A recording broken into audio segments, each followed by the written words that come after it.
بسم اللہ الرحمن الرحیم۔ دوستو، آپ نے بہت سے لوگوں کو کہتے سنا ہوگا کہ میں نے ایسا کرنے کا سوچا تھا لیکن میں نے ایسا نہیں کیا۔ بدقسمتی سے یہ لوگ جانتے نہیں کہ سوچ کیا کچھ کر سکتی ہے۔ ہر چیز ایک سوچ سے شروع ہوتی ہے۔ اس دنیا میں ہونے والی ہر اچھائی اور برائی کے پیچھے ایک سوچ ہوتی ہے۔ سوچے بغیر کچھ بھی ممکن نہیں ہوتا۔ بہت سے لوگوں کے لیے کسی چیز کے چٹکنے کی سوچ جسمانی طور پہ آرام دہ نہیں ہوتی۔ آپ اپنی آنکھیں بند کریں اور اپنے پسندیدہ کھانے کے متعلق سوچیں۔ کیسا لگتا ہے کہ کھانے سے بھاپ اٹھ رہی ہے؟ آپ اس کا ایک نوالا لیتے ہیں۔ دیکھیے کہ آپ کا جسم اس چیز کو کیسا رد عمل دیتا ہے۔ کچھ لوگ تو اپنے پسندیدہ کھانے کے بارے میں جب سوچتے ہیں تو ان کے منہ میں پانی آ جاتا ہے۔ بہت سے تو صرف اس کے بارے میں سوچ کر ہی اس کھانے کا مزہ محسوس کرنے لگتے ہیں۔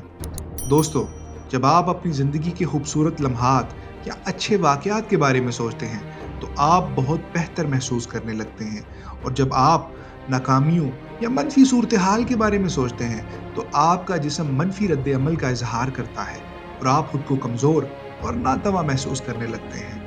کسی بھی صورتحال میں کچھ بھی خود سے نہیں ہوتا، آپ اس کے متعلق سوچتے ہیں۔ تمام کامیابیاں، دریافتیں اور ایجادات بس ایک سوچ سے ہی شروع ہوتی ہیں۔ اسی طرح تمام برائیاں بھی سوچ سے ہی پھوٹتی ہیں۔ تاہم فرق صرف یہ ہوتا ہے کہ سوچ کا معیار کیا ہے۔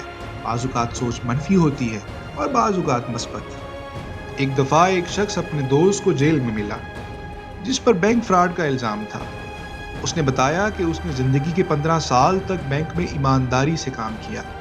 زندگی بہت پرسکون گزر رہی تھی۔ اس کی بیوی اور 3 بچے سب ایک دوسرے سے بہت پیار کرتے تھے اور ایک دوسرے کا خیال رکھتے تھے۔ ایک روز ہم کسی شادی میں مدعو تھے۔ جب ہم گھر سے نکلے تو بارش ہونے لگی۔ ہمارے لیے شادی پر جانا بہت مشکل ہو گیا کیونکہ اس طوفان میں کسی سواری کا ملنا بہت مشکل تھا۔ بس ہم شادی میں شریک نہ ہو سکے۔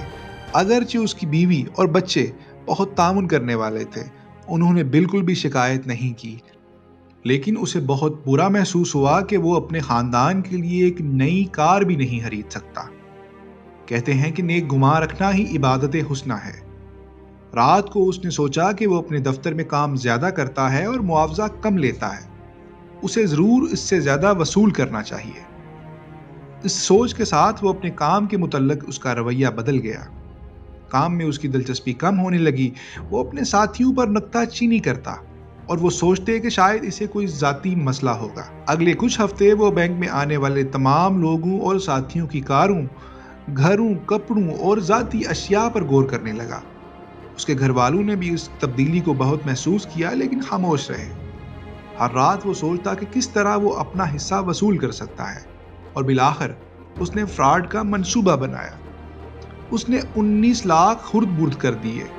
5 مہینے کے بعد اس فراڈ کا جب پتہ چلا تو وہ گرفتار ہو گیا اور بعد میں مجرم ٹھہرا۔ یہ سب ایک سوچ سے شروع ہوا۔ اسی لیے کہتے ہیں کہ سوچیں بڑی اہم ہوتی ہیں، کیونکہ یہ سوچیں ہی ہوتی ہیں جو حقیقت تخلیق کرتی ہیں۔ اپنی سوچوں کو دیکھیں، یہ الفاظ بن جاتی ہیں۔ اپنے الفاظ کو دیکھو تو یہ اعمال بن جاتے ہیں۔ جب آپ اپنے اعمال کو دیکھتے ہیں تو یہ عادات بن جاتے ہیں۔ اپنی عادات کو دیکھیں تو یہ کردار بن جاتے ہیں۔ اپنے کردار کو دیکھیں تو یہ آپ کی تقدیر بن جاتی ہے۔ اسی لیے کہتے ہیں کہ سوچیں ہمیشہ مثبت رکھنی چاہیے۔